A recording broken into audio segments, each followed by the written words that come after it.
बर्फपोश पहाड़ों के पार एक सल्तनत थी, रियासत ऐसे फाम। वहाँ की नदियाँ चांदनी में चमकती और हवाएं खुशबू में लिपटी होती। उस सल्तनत की एक ही बेटी थी, शहजादी नीलम।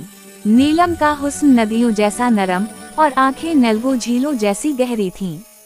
कहा जाता था वो जब मुस्कुराती तो वादी में फूल कल उठते, और जब उदास होती तो झील के पानी में बर्फ जम जाती।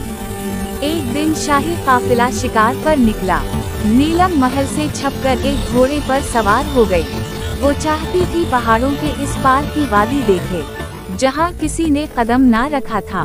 वो चलती गई, यहाँ तक कि एक जादुई झील के किनारे पहुँच गई। पानी आईने की तरह चमक रहा था। जब उसने झुककर उसमें अपना अक्स देखा, तो अक्स उसका नहीं, किसी और का था। वो एक अजनबी शहजादा था, अरीश। वो झील के दूसरे पार एक भूली बिसरी वादी का मुहाफिज था।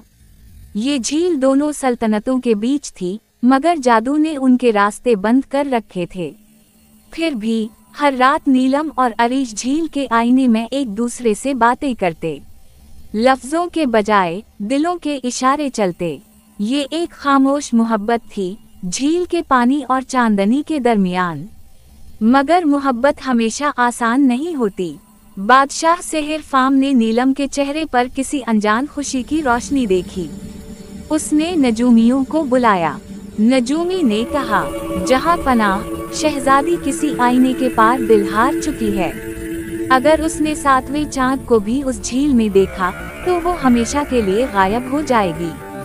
बादशाह ने हुक्म दिया, झील के रास्ते बंद कर दो। शहजादी को महल से बाहर न जाने दिया जाए। नीलम कैद हो गई, मगर मोहब्बत कैद नहीं होती। उसने रात के वक्त बर्फ की चोटियों से नीचे उतरकर झील का रास्ता ढूंढ लिया। 7वां चांद तुलू हो रहा था, नीला, शफ्फाफ और ठंडा।